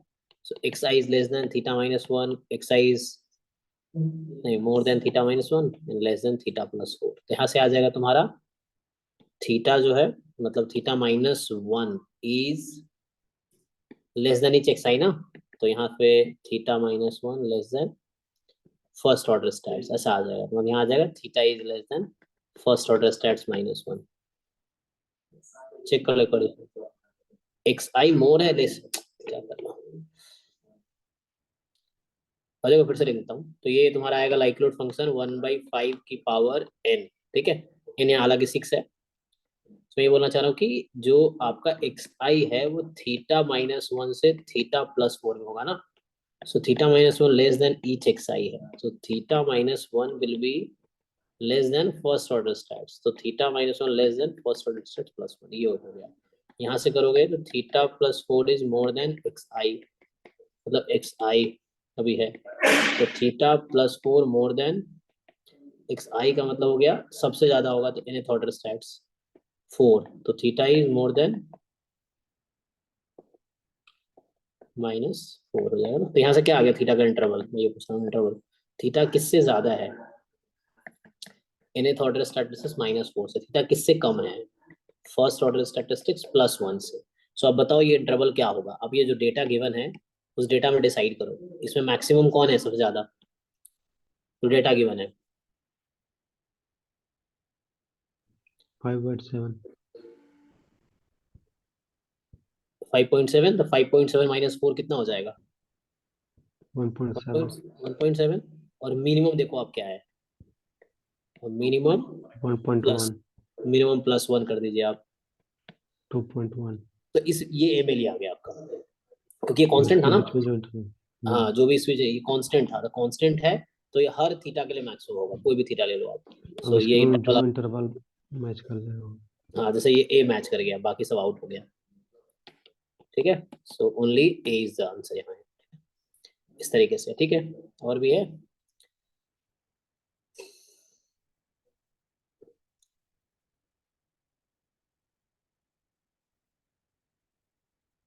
चलो यहाँ पे है। तो ये बोल रहा है कि x Y be random two random variables having joint PDF this दे रखा है। ये तो इस तरह क्वेश्चन अभी हमने किया था, लेकिन वहाँ पे एक्स प्लस वाई था, यहाँ x less than y less than 1 है। सो कंडीशनल प्रोडक्ट अभी हमने इस तरह क्वेश्चन किया ना, अब f of x given y निकालोगे आज क्लास के स्टार्टिंग में, फिर बाद में वाई को 3/4 रख दोगे, और अब ये लेस देन है तो जो भी डिस्ट्रीब्यूशन आएगा इंटीग्रेट कर लो उसको, जहाँ से स्टार्ट हो रहा होगा। मे बी 0 से 2/3 में इंटीग्रेट करना पड़े, मे बी 3/4 छोटा है या वो छोटा है, वाई 3/4 है ना। तो ये 0.75 0.6 है, हाँ ठीक है यही होगा। और यहाँ से f of x given y d x ये हो जाएगा। तो करना इसको हो जाएगा, पहले आप कंडीशनल डिस्ट्रीब्यूशन निकाल लो, कंडीशनल पीडीएफ फिर हो जाएगा। ये 37 क्या कह रहा है कि this be a sample space, p probability defined है इस तरह से। अच्छा प्रोबेबिलिटी 0 से x में डिफाइंड है, मतलब ये CDF एक्चुअली, इसमें कंफ्यूज नहीं होना है, ठीक है ना। ये 0 to x है, मतलब x more than 0 less than equal to x। Omega आपका 0 से 1 में था, ओमेगा तो ओके ठीक है। तो ये इस तरह से डिफाइंड है। अब आपसे कह रहा है कि प्रोबेबिलिटी एट हाफ क्या होगा, तो मुझे ये बताओ, आपको पता है ना probability at half CDF term में कैसे लिखते हो आप इसको, क्या लिखते हैं? CDF at half f of 1/2 minus F of f half of 1/2 minus है minus ना, लेफ्ट हैंड लिमिट उसकी, जब हाफ पे फिर लेफ्ट हैंड, मतलब पॉइंट ऑफ डिसकंटिन्यूटी। जब आपको प्रोबेबिलिटी पॉइंट पे पूछता है तो वो जंप पूछ रहा है एक्चुअली, और ये CDF है तो जंप देख लेते हैं। जब हाफ के इक्वल है तो ये x है, x मतलब हाफ हो गया माइनस, है ना। सो x ही है तो हाफ हो गया। जब लेस देन हाफ में क्या x/2 है, तो यहाँ हाफ क्या है, हाफ, तो ये 1/4 हो गया। तो आंसर क्या आ गया 1/4, 0.25 आंसर भी है, ठीक है। Just point of discontinuity jump देखना है, यहाँ से यहाँ कितना जंप हो रहा है, तो किस पॉइंट पे हाफ पे जंप देखना था। तो यहाँ आप हाफ रखो x को, यहाँ हाफ रखो x को, तो जंप देख लो, जंप 1/4 का है, तो हो गया। You can relate x1 x2 x3 be independent identically distributed random variable with mean 0 and ex square 15/4 है। psi एक फंक्शन है 0 to 20 0 to 20 we define through conditional expectation। psi इस तरह से expectation of x1 square given x1 square plus x2 square plus x3 square is equal to t। अच्छा तो mean 0 है, ex square 15/4 है।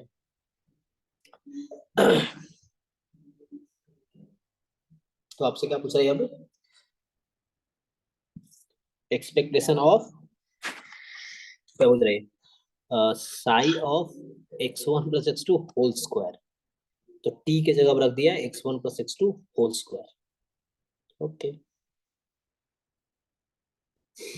फिर इसको खोलना पड़ेगा।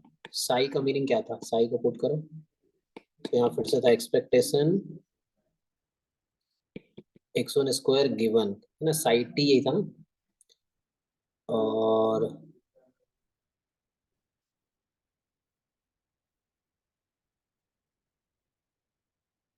तो कोई पहले इसको ब्रेक कर लेंगे, ये जैसे ये f1 इसको प्लस ब्रेक करके उसके बाद कंडीशनल एक्सपेक्टेशन का लगा देंगे। सो x3 स्क्वायर किसके इक्वल है, 2x1 x2 के। अच्छा किसको ब्रेक करेंगे, इस फंक्शन को। जो फाइंड करना है उसको ब्रेक कर लेंगे पहले। ओके तो हमें ex1 पता है और ex1 स्क्वायर पता है, ओके। और साई t डिफाइंड है मुझे, ठीक है ना।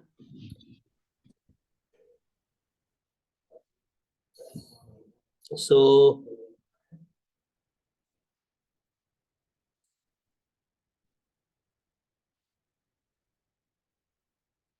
x1 square x2 square x3 square, हमें डिस्ट्रीब्यूशन बता नहीं रखा क्या है, बस ये बता रखा मीन वेरिएंस क्या है, ठीक है ना। ये बता रखा क्या डिस्ट्रीब्यूशन है, और इक्वल टू t है, जो भी इक्वल टू t है उसके इक्वल है साई t, है ना, वो चीज है। तो जो इसकी वैल्यू होगी यहाँ पे psi x1 whole square x1 plus x2 whole square के उसके इक्वल है। तो क्या आ जाएगा, a square 2ab x3 square is 2x1 x2, तो x1 स्क्वायर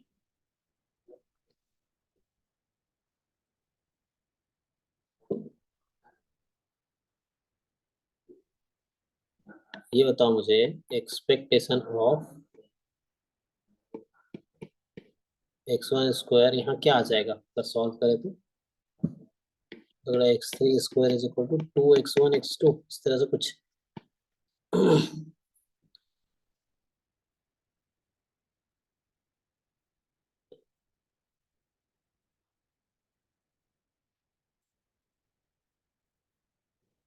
तो यहाँ तो कोई ऑब्जर्व वैल्यू होगी। ओके,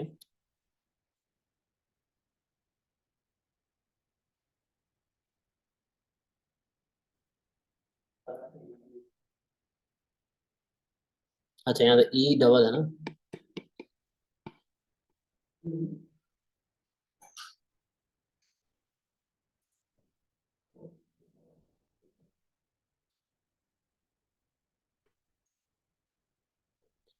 अब ई ऑफ x1 स्क्वायर जो आपको,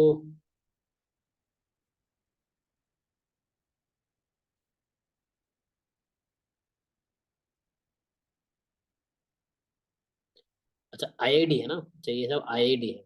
तो डिफाइंड आइडेंटिकली डिस्ट्रीब्यूटेड इंडिपेंडेंट है ना। एक्सपेक्टेशन ऑफ हाई टी हमेशा 15/4 होगा। ओके, और इसमें चेंजिंग कर सकते हैं कि इधर x3 स्क्वायर माइनस करके यहाँ पे 2x1 x2 रख सकते हैं, और इधर भी दोनों साइड इसको टी के फॉर्म में ला देंगे, तो कुछ हो सकता है। एक्चुअली x1 स्क्वायर गिवन है जहाँ ये भी है, तो डबल डबल हो गया।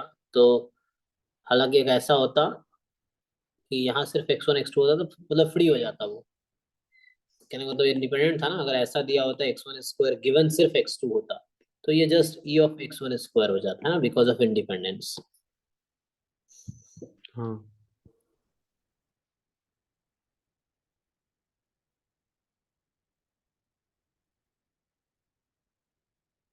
और यहाँ 15/4 तो नहीं है, क्योंकि 15/4 होता आंसर ना। तो यहाँ तो 2/4 2.5 है, मतलब 10/4 है। हम्म,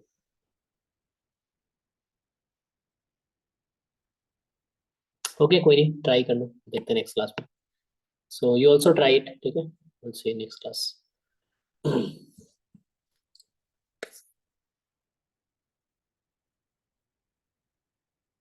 ठीक है, ट्राई करो नेक्स्ट क्लास तक, कोई बात नहीं, सोल्यूशन भेजो। हाँ सर, ट्राई करके देन हम करते हैं।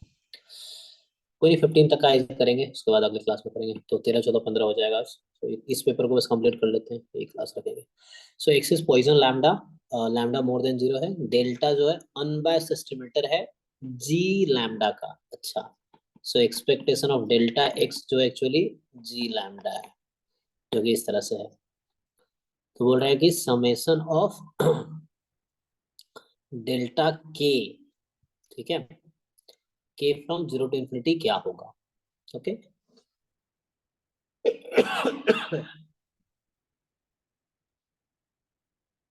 सो आपको अनबायस्ड एस्टिमेटर ढूंढना है इसका।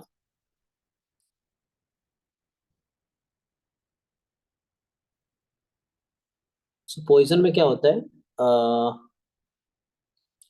एक्स पॉइजन लैम्डा है, ठीक है, और डेल्टा जो है अनबायस्ड एस्टिमेटर है जी लैम्डा का, मतलब E of delta X G lambda है।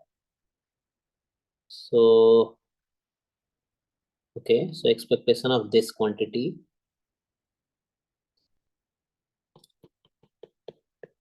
डेल्टा एक्स है वो, ये क्वांटिटी है ई की power minus lambda 3 lambda square plus 2 lambda plus 1। इसको ऐसे ओपन करोगे तो क्या होगा, डेल्टा एक्स टाइम ये ना, तो हो जाएगा उससे वो करके कंपैरिजन कोएफिशिएंट कंपैरिजन करके, लाइक ये तो हाँ डिस्क्रीट है, हाँ, सो डिस्क्रीट है तो उससे हो जाएगा। चलिए समेशन डेल्टा के, ठीक है, और क्या होता है ई की पावर माइनस लैम्डा, लैम्डा की पावर के अपॉन के फैक्टोरियल, ये था ना एक्सपेक्टेशन फॉर्मूला, के फ्रॉम 0 टू इन्फिनिटी, और ई की पावर माइनस यहाँ से आ जाएगा कोएफिशिएंट कंपैरिजन करके। ठीक है, जब आप ओपन करोगे तो ये कैंसिल हो गया, तो अभी क्या हुआ कि दिस कैंसल्ड। अब जस्ट आप ओपन करो। सो यहाँ से आपको कोएफिशिएंट जस्ट कंपेयर करना, बाकी सब 0 हो जाएगा। ठीक है, तो यहाँ से आ गया, अभी ऐसे ही दिख रहा होगा आपको। जब आप ओपन करोगे तो कुछ ऐसा होगा, देखो। So if you open it, so के को चलो 0 रखो, कह रहे हैं तो समेशन डेल्टा के है ना, के फ्रॉम 0 से इन्फिनिटी है ना, सो यहाँ है लैम्डा की पावर के अपॉन के फैक्टोरियल, तो पुट करना पड़ेगा। देखो तो ये एक लाइन और बचा है, इसमें कुछ है नहीं ऐसे, मैं यहाँ करता हूँ। आप 0 रखो, क्या होगा, डेल्टा 0 लैम्डा की power 0 1 upon 1 factorial plus delta 1 lambda की पावर 1 अपॉन, सो ओके कितना आएगा, कितना 1 ना, फिर डेल्टा 2 आगे लैम्डा की पावर 2 अपॉन 2 फैक्टर, मैं लेफ्ट साइड ओपन कर रहा हूँ, आप देख रहे होंगे लेफ्ट साइड को ओपन कर रहा हूँ। सो नेक्स्ट क्या जाएगा, कहाँ तक जाएगा, वहाँ पावर 2 तक ही, तो आगे तो डेल्टा 3 लैम्डा की power 3 upon 3 factorial equal to, अब आ जाओ, इक्वल टू क्या है, 3 lambda square plus 2 lambda plus 1। तो मुझे बताओ आप डेल्टा 0 की वैल्यू कितनी आई, कितनी है, 1 1 हो गया कांस्टेंट टर्म। डेल्टा 1 की वैल्यू कितनी है, 2, 2 ठीक है ना। डेल्टा 2 की वैल्यू कितनी है, 6 अब ये ध्यान से, क्योंकि डेल्टा 2 अपॉन 2 इक्वल है 3 के, सो डेल्टा 2 6 हो गया, डेल्टा 3 डेल्टा 4 अब क्या हो जाएगा सारे, 0 सब 0 ना, क्योंकि आगे है ना, क्यूबिक टर्म है ही नहीं आगे, तो सारे 0 हो गए एक्चुअली। सो 0 हो गए, तो आपके पास ये आ गया। अब इनका, अब बोला सम कर दो, तो आगे सारे 0 हो गए। अब इन सबका सम कर लो, ये तो पूछ रहा है ये कि डेल्टा के का सम बताओ, 9 आ रहा है। ठीक है 9 हो गया, 9 आंसर है। तो इस तरह से जस्ट एक्सपेक्टेशन है ना, तो हमने यूज किया जो गिवन था उसको एक्सपैंड किया, एक्सपैंड करे कोएफिशिएंट कलेक्ट कर लिया, तो उससे वैल्यूज मिल गई डेल्टा के की, फिर हमने उसको इक्वेट कर दिया। सर ओके, ऐसा यूज करते थे शायद उसमें भी, शायद इसमें लेहमान सरफेस थ्योरम जब यूज करते थे हम लोग हाँ हाँ डिस्क्रीट केस में। हाँ ठीक उस है तरह बस। के, वहाँ भी ऐसा था, वो यूएमबीयू में से जैम में क्वेश्चन है उस पर, सही बात है। नेक्स्ट देखते हैं, सो नाइन्थ या नेक्स्ट, मतलब सॉरी 14th क्वेश्चन ऐसे तो ये कह रहा है कि late x1 x2 xn be random sample normal mu1 distribution for testing none of the zero mu zero है, यहाँ म्यू हाफ है, कंसीडर द क्रिटिकल रीजन दे रखा है कि summation xi more than c है, where is c some real constant, तो if the critical region r has size this and power this, तो वो size पता है तो c निकल जाएगा,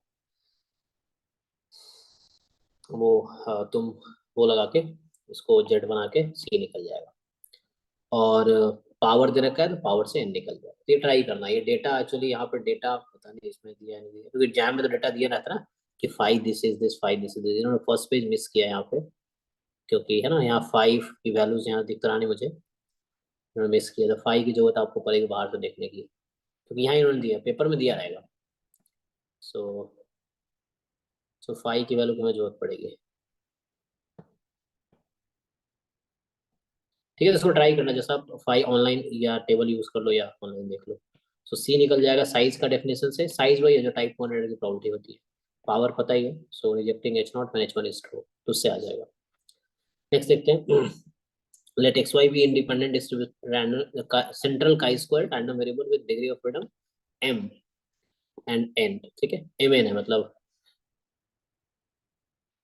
सो x है काई स्क्वायर m, y है chi square n, expectation x upon y 3 है, तो chi square m upon chi square n, mn balance कर लो, यहाँ से एक mn में रेशियो आ जाएगा, समझ रहे हो ना, ये क्या होगा, expectation chi square m upon chi square n, तो इसको तुम्हें mn है ना, तो इसको वो बनाने के लिए क्या n बाई चाहिए, m बाहर निकाल लेंगे।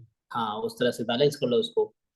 सो जैसे m से डिवाइड करो, n से डिवाइड करो, इसको बैलेंस करने के लिए आप यहाँ पे, ठीक है, तो ऊपर m होगा, यहाँ n है, तो m बाई n बाहर कर लो, सही बात, तो m बाई n बाहर कर लो, और ये एक्सपेक्टेशन अब हो गया एफ एम एन, ऐसा हो गया ना। और ये दे रखा है 3, और इसका फॉर्मूला ही पता है हमें, सो m बाई n इसका फॉर्मूला यूज कर लो, I think n upon n minus 2 होता है, चेक करना। सो इस तरह से आएगा, और इक्वल टू 3 है, तो यहाँ से mn में एक रिलेशन यहाँ से आ गया, एक यहाँ से आ गया, mn निकल जाएगा, ये चेक करना फॉर्मूला क्या है।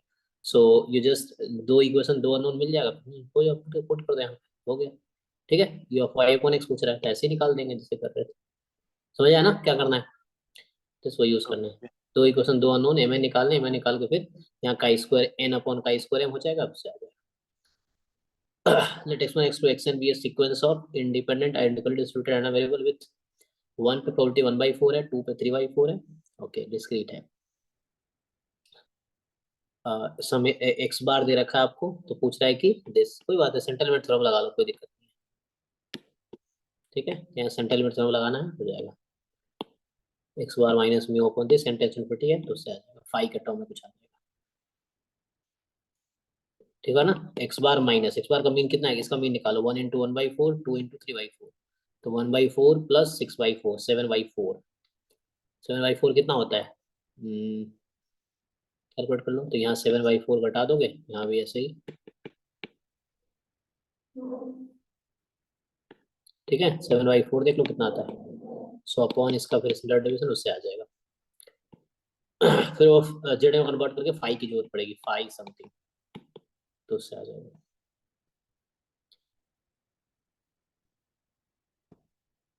ओके, सो यही सब और है।